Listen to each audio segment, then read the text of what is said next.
G'day,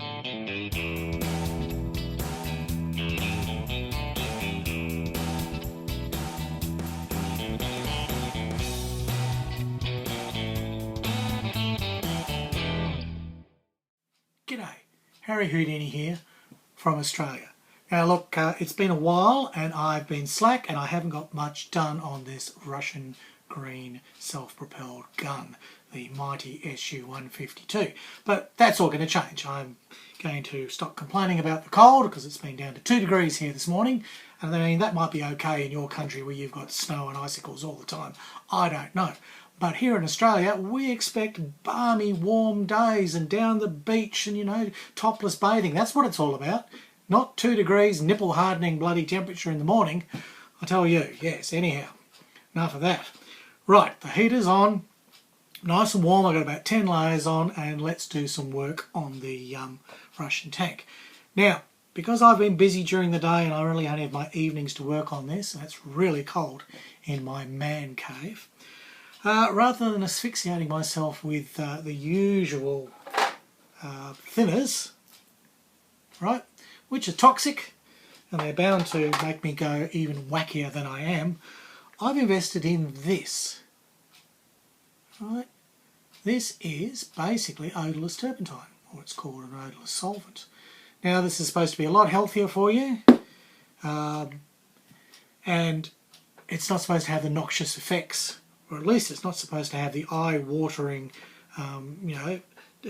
smell that the usual turpentine and other thinners have.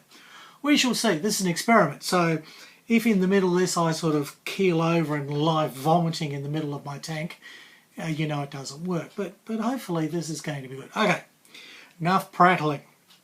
All right, let's get some wash on here, and then once I've got that sort of looking a bit balanced with the turret, I'm going to do a bit of dry brushing on the turret just to show you that today. Okay, so here we go.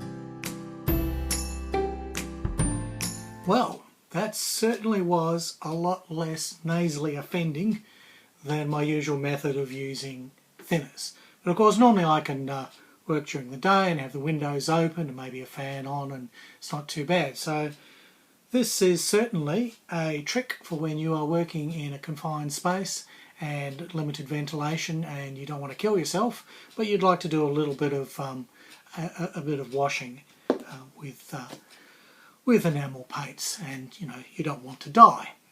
At least I haven't died yet. One trick though, which I always use when I'm working with enamels, and just so that I really get rid of most of the noxious fumes, is I have a little tea light candle burning. Not straight away, I get done what I need to get done, and then I light a little tea light candle, have that sitting off to the side, so that noxious fumes, if there are any, will be drawn over there and combusted into hopefully harmless water, oxygen, and that's all. Now, yeah, it worked. That was a good trick, and I've managed to get a basic wash on this, and that'll take a while to dry, so we're not going to do much more with that for the time being. We'll put that to the side, and I'm going to do a little bit of dry brushing, which will bring out the highlights to my tank's turret. Now, if you've watched the previous videos, I pretty well did the same thing as I've just done then to the body, is that we applied a wash. I also applied some streak and grime to this one, to this turret, which you've probably seen in the other videos. If not, you need to go back and watch them. You need to subscribe. Yes, you need to become part of Harry Houdini's little YouTube community. Well, you don't need to, but it would thrill me if you did. You know, I'd like that. I'd like to know that out there in, you know, video land, someone's actually bloody watching. I'm not just talking away to this little iPad, quietly here going mad like a crazy old cat lady. Enough of that. Right, let's do some dry brushing. Okay, now, the principle of dry brushing, you know, if you're an expert, please fast forward now. This will be boring. But if you're some of the other people who like to watch my my clips and you're interested in what I'm doing, then dry brushing, you know, it might be a nice sort of helpful bit of a tip for you now. I mean, you might dry brush already. Who knows? Who knows what you do? I don't. I haven't got a clue what I'm doing half the time. I'm getting lost here in my paints. I should have been a bit more organised. Now, here we go. I have got some nice little MIG acrylic colours. And I'm going to use Russian tan and Russian green, and you probably can't read any of that. But anyhow, just believe me. This one's green, and apparently it's for Russians, and this one is tan, and apparently that's for Russians too. This is part of the MIG Russian camouflage set. Now these are acrylic paints, and I found them absolutely terrific because I really use the Tamiya, or Tamiya as I like to say, paints for many years, and I sort of put up with their idiosyncrasies, you know, the fact that they dry on your brush and you, whoop, it's dry in 2 seconds, and you really can't get much more done than that. Although I have got a retarder now for my Tamiya paints, and that does help a lot in giving me a bit more time to get things done, especially like I'm painting the wheels on the tank and, you know, the odd little detail. It's nice to know that the second you put the brush on there, it doesn't just go and it's dry and it's stuck on there and you've got this texture which you may or may not want. So these paints are better. They don't dry as fast. They go on a lot smoother. They're I believe the pigments are a lot finer, and really price-wise, not much in it. Best part is, instead of a screw lid like the Tamiya paints, let me find a grotty one. Gets used all the time. No, I can't find one. Here we go. Yes, here we go. The Tamiya paint with its screw lid, I mean, I thought that was an improvement from Humbrol, where you used to have the little lids in, you had to flick out the screwdriver, which invariably meant either the lid went flying and then the paint splattered on something nearby, usually your mother's carpet, or the paint tin then kicked over and the paint flooded everywhere, again usually on mum's carpet. Yes, I used to have a lot of problem with the carpets getting covered in paint, and we used to have to sell and move house all the time because of this. Well, no, that's another story. But anyhow, I thought the Tamiya ones were an improvement because they had this lovely little screw top, you know, that's terrific, and you could shake them, but there are a lot of problems with that. Invariably the paint gets splattered down the side, because what happens is if you do shake them, then the paint ends up inside the lid. When you put it on, it splatters down the side, and this, you know, no matter what you try, it seems to go everywhere. I've tried stirring them with toothpicks, but even that can be a problem. And while you've got it open, it's got such a wide neck that it tends to dry, and the lid tends to dry, and you end up with flaky little bits that fall back inside. And look, there's a lot of problems with this paint. I've got a lot of it, so I will continue to use it, but I tell you what, as I need paint, I will move to MIG. This is ammo MIG as opposed to the other MIG. There's a couple of MIGs. You'll have to figure that out. There was some split, and one guy went one way and one guy went the other. Anyhow, this is the ammo MIG stuff. That's what I'm using. That's what I've been really happy with. And when my airbrush arrives soon, I'll talk about that later. I haven't really been an airbrush sort of guy. I'm very old school. It's all brush and rattle cans. But we are going to get an airbrush, and we're going to do that, and we'll explore that together, because that's really where I should take my modelling. But anyhow, let's try some dry brushing. Now, here we go. We've created a shade for our dry brushing. It's essentially the same green, but if you compare it to, that's the original sprayed on green colour without any washing. This is the darker that had the wash, and it's much lighter, and we're going to use this to make everything pop out. Well, you know, make the highlights pop out. Last time with the wash we made all the shadows sort of really, you know, accentuate the rivets and the bolts and everything like that. So okay, dry brushing. We get a whole lot on our brush, we get rid of it. Basically until you've got nothing much happening, okay? Once you've got really no liquid paint, so to speak, this is why it's called dry brushing, is we then rub it on. So we'll pick an area like here where we've got some detail, and we'll just lightly rub the brush over. And magically, can you see that we've got enough light? Just the raised edges get the colour effect. Okay, so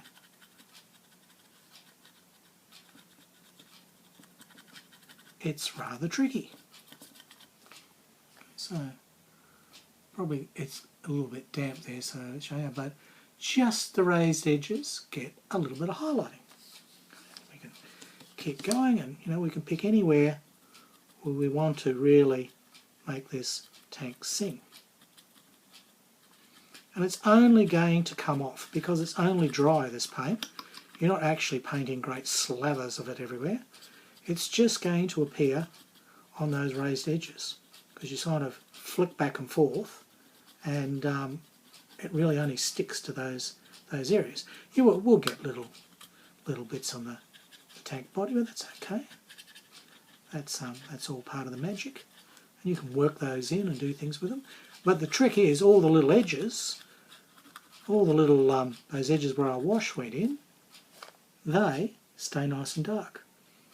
So before we used the wash as a trick to give those dark regions more shadow, we now use the dry brush to give the regions that would get sunshine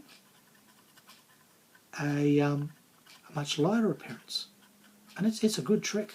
Dry brushing is a lot of fun because you've got a lot of control. You're putting tiny bits of paint on, and because of that, you're only getting it really where it's going to stick, and that's only on raised parts. That's the trick of it. And it's usually the raised parts are the ones that are going to get the sunlight. They're the bits that are sticking up. So this is such a neat trick and a great way to add even more detail to your model. What have I knocked off then? Oh, it's an aerial. Okay, we've managed to knock off one aerial and one railing tonight. That's good, yeah. You need to be really careful with your dry brushing. But as I said before, I am such a ham-fisted painter. That's okay, I can glue those back on. Now something like this little hatch here, what I'll do is I'll just dry brush the edges really, and that feathers into the middle. And again, you don't have to be perfect, it's all randomness. But I'm not sure if I've got enough light, whether you're getting the effect. There's probably a bit of, there's thinners in here which is probably coming through as well. So how's that? That's there, it's not so much reflection there. There's areas that are slightly lighter now, and the exaggeration of all the shadows and the grime, well it's not as bad. We've brought it back that little bit, and it's giving us a much more sort of realistic look, but it's still a model. It still has accentuated areas of highlight and accentuated areas of shadow, but that's great. That's what we're trying to do. Trying to get that effect. Okay, well look, I'll keep going with this, and I'll do the whole turret without hopefully knocking off all the rails, and then we'll come back and we'll see how it looks. So here's the result after my dry brushing, and I wonder how much of that you can see. You notice now that the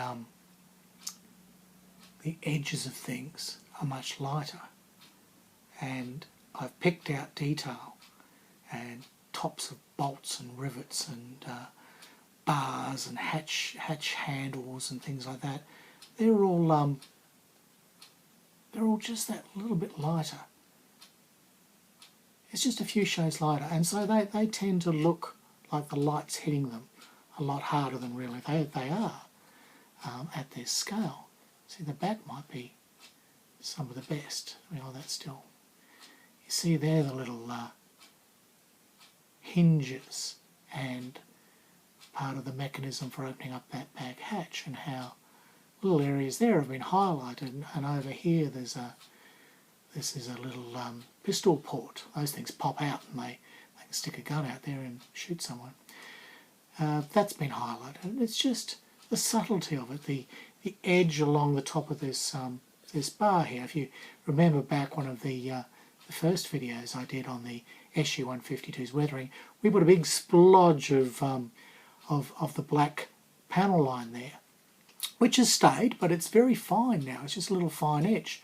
But the front of that, the raised section, has now got this highlight from the dry brushing. And so we've got a distinct light line of where the metal's sticking out, but we've still got a very faint dark line in there as well for the recessed shadow. We've achieved everything we want to do in trying to get some highs and some lows. So that's what I've been trying to do with my dry brushing. I don't know how well it all shows up on television, especially when I've got a couple of different light sources here, but to the naked eye it's really quite snappy. So I don't know if you can see the barrel now. So before we put the wash on, everything was looking pretty dark and dismal, and that's what we were trying to do, is get all those dark recesses. But the reality is that these kind of machines sit out in the sun and they're weathered and they tend to fade. So really they end up a lot lighter. So finally putting on this this dry brushing technique, we've brought it back to probably a much more realistic colour. The original colour's there mostly everywhere. The washed colour, the darkness and the grime, that's there. But it's all been toned down now with dry brushing. And I'm pretty happy with that. That's the sort of look I wanted. I might go back and fiddle and faff and and adjust things, but the raised areas are light, and the edges around rivets and around hatches are dark, and that's what I was trying to do. And I've got grime in there, and that's dirtied it up. So that's what I was trying to do. That's where I was going. So I'm pretty happy with that. So you might do this in your modelling, and maybe you do aircraft and other things, and the technique's probably the same, but that's what I'm doing. And that's my method. It's not the only one, and I'm certainly no expert at it, but that's what I've done. I've enjoyed doing that, and this is how I do my modelling. That's essentially, my videos are not a how-to, more as a how I do. And if that's helpful to you, that's great, but I'm not pretending to be an expert here. I know a little bit about this. I've had a lot of experience over a lot of years, sure, but I'm kind of stuck in the mud. I'm an old fart. I just do things my way, and that works for me, because I'm only really after the effects that I want, and I only want it to look how I want it to look. So, I'm getting what I want out of it, and I'm enjoying myself, and that's really what modelling's all about. I'm not going to stress and count rivets and do all the things a lot of people do. That's great. If you're that much into detail and getting it perfect, terrific. I'm amazed by people that have the patience and the inclination to go that much detail. I just want it to look pretty well like the tank that it's supposed to be, and I want to sort of play around with these effects like washing and griming and dry brushing, and get it looking fairly realistic. And if I achieve that, I'm happy.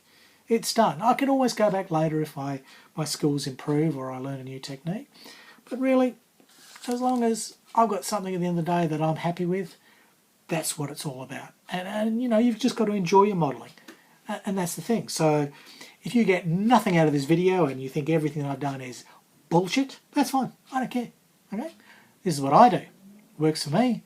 I like it. I'm happy with it. Hey, each to their own reality. So there you go. That's Harry Houdini's progress on the SU-152. And a little bit of dry brushing and a little bit of rail knocking off. I'm going to have to glue all those little buggers back on. I've got about 3 or 4 here. But that happens. That's part of my technique. Break everything. As I said, I'm a ham-fisted modeller. All right. Well, that's it for now. I'll sign off on the SU-152 for tonight. All right. Hurry from Australia.